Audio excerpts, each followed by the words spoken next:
और आज के इस वीडियो सेशन में हम लोग बात करने वाले हैं बल, संवेग और आवेग की। जी हाँ दोस्तों, आप लोग इससे परिचित होंगे, लेकिन आपके एग्जाम में बल और संवेग में एक संबंध होता है वो पूछा जाता है, संवेग और आवेग में संबंध होता है ये पूछा जाता है, और आपको इसका फॉर्मूला याद करना पड़ता है, रटना पड़ता है। तो आज के बाद से आपको इस फॉर्मूला को रटने की कोई ज़रूरत नहीं है। दोस्तों, जब हम लोग बल की बात करते हैं तो आप लोग बहुत पहले से वाकिफ़ हैं कि सर बल को हम लोग क्या कहते हैं, F कहते हैं, और इसके लिए फार्मूला लिखते हैं ma लिखते हैं। फार्मूला क्या लिखते हैं सर, ma लिखते हैं। अब आपको पता है कि ये जो बल का व्यंजक है ये कहाँ से आया है, ये फार्मूला, तो आप कहते हो सर कि ये न्यूटन के सेकेंड लॉ से आया है, न्यूटन के सेकेंड लॉ ऑफ मोशन से आया है। मतलब क्या कि न्यूटन के दूसरे गति नियम से आया है। दोस्तों, इसके बाद हम लोग पढ़ते हैं बल के बाद कि सर संवेग भी होता है। क्या होता है, संवेग भी होता है।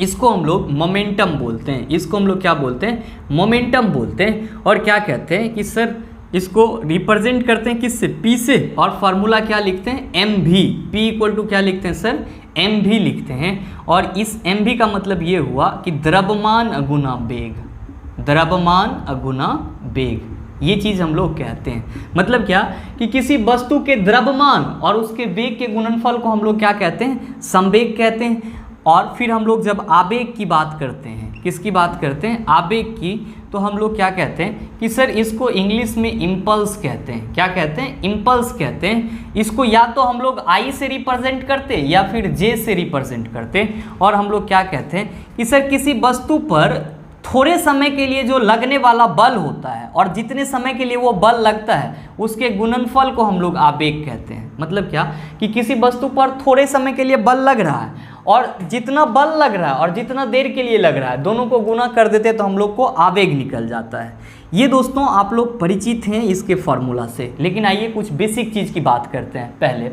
जब हम लोग बल की बात करते हैं तो कहते हैं सर बल जो होता है वो न्यूटन के सेकेंड लॉ ऑफ मोशन से इसका हमको व्यंजक मिला, और हम लोग इसको न्यूटन के सेकेंड लॉ ऑफ मोशन को संवेग के पद में भी डिफाइन करते हैं। और हम लोग क्या कहते हैं कि किसी वस्तु के संवेग में परिवर्तन की दर वस्तु पर लगे बल के समानुपाती होती है। क्या कहते हैं, ध्यान से सुनिएगा, किसी वस्तु में संवेग में परिवर्तन की दर उस वस्तु पर लगे बल के समानुपाती होती है, और ये परिवर्तन बल की दिशा में होता है। ध्यान दीजिएगा दोस्तों कि अगर हम किसी वस्तु पर बल लगाते हैं तो आपको ये मालूम होना चाहिए कि हर वस्तु में द्रव्यमान होगा। जब हम उस पर बल लगाते हैं तो वस्तु क्या होगा, विस्थापित होगा।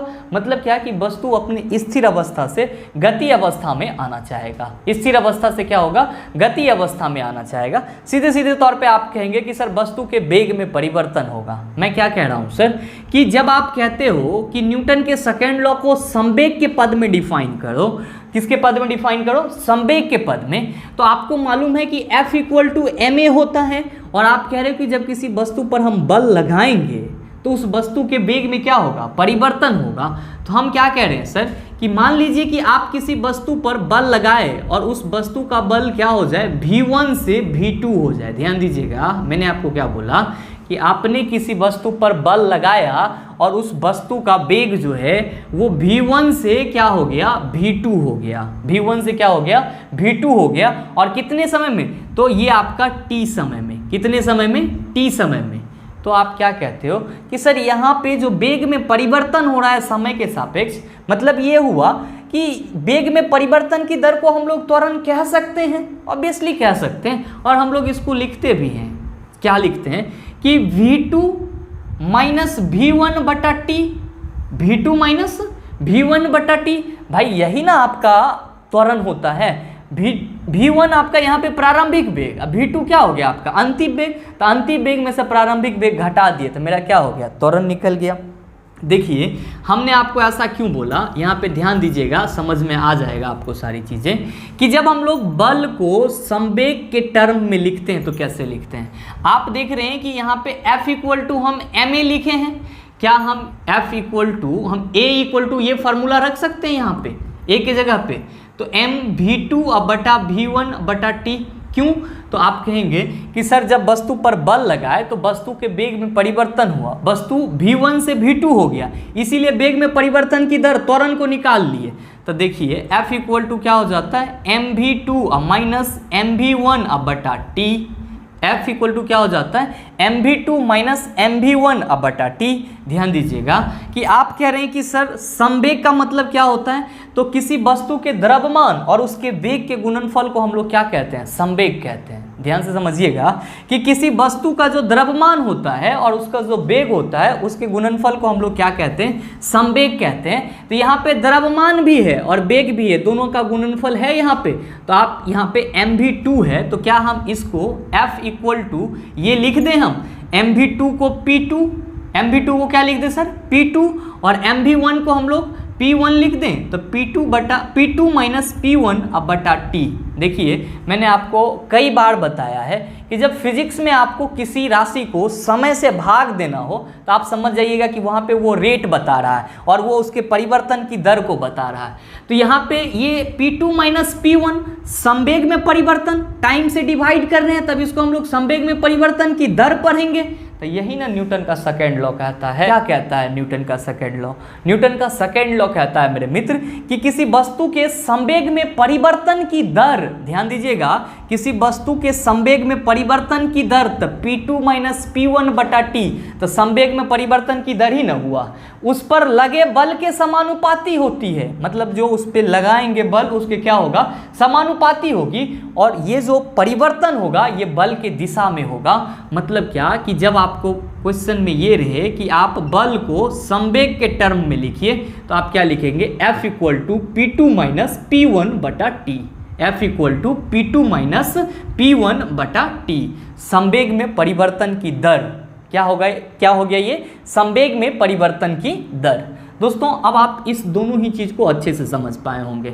आप सबों को मालूम होगा कि बल का ऐसा यूनिट क्या होता है, तो बल का यहाँ पे मास केजी लेते हैं, इसके लिए केजी मीटर पर सेकेंड स्क्वायर एक्सेलरेशन के लिए, और इसी को हम लोग न्यूटन बोलते हैं ना। अच्छा ध्यान दीजिए, आप लोगों को एक और चीज़ रटना पड़ता है, 1 newton equal to 10 to the power 5 dyne होता है। ये चीज़ आपको रटना होता है, नहीं रटिएगा। ये आपका SI यूनिट है ना, ये आपका क्या है SI यूनिट। आप कहते हो जो डाइन जो है वो बल का CGS यूनिट है, तो अरे भाई CGS यूनिट है तो इसी SI यूनिट को आप CGS में कर दीजिए ना चेंज। यहाँ पे 1 kg, आप कह रहे हो सर 1 न्यूटन, आप यही ना कह रहे हो कि 1 न्यूटन में कितना डाइन होगा। तो ध्यान दीजिएगा कि हम 1 न्यूटन कब कहते हैं, जब हम लोग कहते हैं कि अगर वस्तु का मास कितना हो 1 kg हो और उस पर इतना बल लगाए कि उसमें 1 मीटर पर सेकेंड स्क्वायर का त्वरण उत्पन्न हो जाए, तब हम लोग कह रहे हैं कि जो बल लगा रहे हैं उस बल का परिमाण कितना है, 1 न्यूटन है। तो भाई 1 kg है, CGS में इसको हमको लाना है, किस में लाना है सर, CGS में लाना है, तो kg क्या हो जाएगा, ग्राम हो जाएगा। तो यहाँ पे 1 kg है तो यहाँ पे हो जाएगा सर 1000 ग्राम। कितना ग्राम, 1000 ग्राम। अच्छा ध्यान दीजिए, मीटर पर सेकेंड स्क्वायर है कि समय आपका ऐसा मात्रक है जिसकी यूनिट मात्रकों के किसी भी पद्धति में चेंज नहीं होती, हमेशा सब में सेकेंड ही रहता है। तो आप देखिए यहाँ पे कि 1 kg था तो हम इसको 1000 ग्राम लिख दिए। अब मीटर में है तो हम मीटर में है तो इसको सेंटीमीटर में चेंज करेंगे, क्योंकि लंबाई सेंटीमीटर में मापा जाएगा, मास ग्राम में और टाइम किस में, सेकेंड में। तो 1000 गुना हम इसको क्या कर दिए सर 100 कर दिए, मीटर पर सेकेंड स्क्वायर है। तो अब हम यहाँ पे क्या कह रहे हैं सर कि ये 1000 और 100, अब यहाँ पे देखिए 1 2 3 4 5, तो 10 टू दी पावर 5 इसको लिख देते, क्या गलत कर दिए।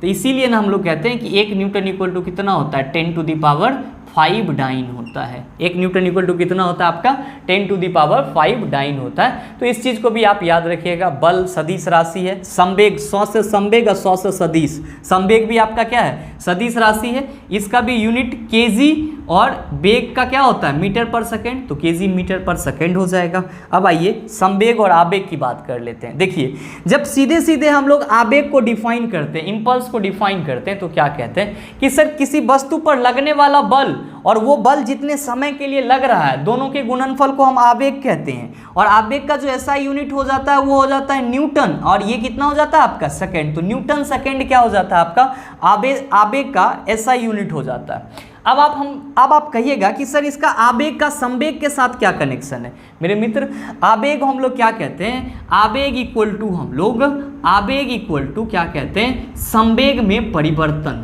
आवेग इक्वल टू क्या कहते हैं हम लोग, संवेग में परिवर्तन। ध्यान दीजिएगा, हमने सिर्फ संवेग में परिवर्तन बोला है, संवेग में परिवर्तन की दर नहीं बोला है। तो हम लोग आवेग इक्वल टू क्या कहते हैं, संवेग में परिवर्तन, संवेग में परिवर्तन। अब आप कहिएगा कि सर ये कैसे हो जाएगा संवेग में परिवर्तन। तो देखिए यहाँ पे कि आपने बल और संवेग के बीच में क्या संबंध निकाला था, तो sir F equal to P2 minus P1 बटा T। तो हम इसी इक्वेशन को फिर से यहाँ पे लिखते हैं, F equal to P2 minus P1 बटा T। अब इस दोनों को क्रॉस मल्टीप्लिकेशन कीजिए, यहाँ कुछ ना है तो 1 है, तो आप क्या कहते हैं सर P2 माइनस P1 और ये F को T से गुना कर दीजिए तो FT।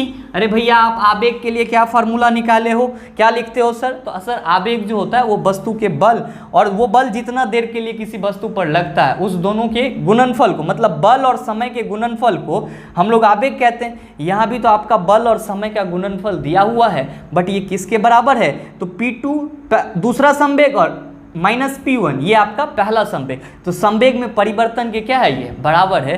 तो ये भी आपके एग्जाम में क्वेश्चन पूछा जाता है कि संवेग में परिवर्तन को क्या कहते हैं, तो आप कहेंगे संवेग में परिवर्तन को आवेग कहते हैं। संवेग के टर्म में या संवेग के पद में आवेग का फॉर्मूला क्या होता है, तो हम लोग कहते हैं सर P2 माइनस P1 क्या होता है, P2 minus P1 equal to FT होता है, आवेग होता है। एक बात और ध्यान रखिएगा दोस्तों, आवेग जो होता है ये भी आपका क्या होता है कि एक सदिश राशि होती है। आवेग भी क्या होता है, एक सदिश राशि होती है। दोस्तों ये आपका एक शॉर्ट रिव्यू था, क्योंकि मेरा मेन मकसद आपको ये समझाना था और ये समझाना था, और क्योंकि आप लोग इसको रटते रहते हैं, ये सारी चीज़ तो आपको पता ही रहता है, और ये भी आपका मेरा मकसद था, मेन मोटो था इस चीज़ को समझाना कि देखिए यहाँ पे ये केजी मीटर पर सेकंड स्क्वायर है, तब ना हम लोग इसको न्यूटन बोले हैं। तो भाई केजी मीटर पर सेकंड स्क्वायर है तो क्या हम लोग इसको चेंज नहीं कर सकते हैं, ऑब्वियसली चेंज कर सकते हैं। तो कैसे कि सर 1000 ग्राम केजी मीटर है तो गुना 100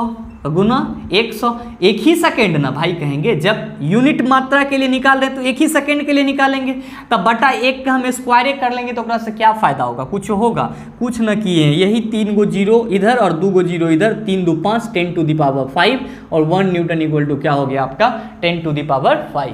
दोस्तों उम्मीद करते हैं कि आप इस तीनों चीज़ को अच्छे से समझ पाए होंगे। अब आपको इससे संबंधित कोई क्वेश्चन मिलेगा तो आप उसका आसानी से जवाब दे सकते हैं। अगर आपको वीडियो अच्छा लगा होगा तो वीडियो को लाइक कीजिएगा, शेयर कीजिएगा, और हाँ अगर चैनल पे नए हैं तो सब्सक्राइब करके बेल आइकन दबा लीजिएगा, ताकि इस तरह के एग्जाम रेलेवेंट वीडियो सबसे पहले आपके पास पहुँचे और आप उसका भरपूर फ़ायदा उठा पाए। मिलते हैं हम लोग फिर अगले वीडियो सेशन में, तब तक के लिए best of luck, thank you, have a nice day.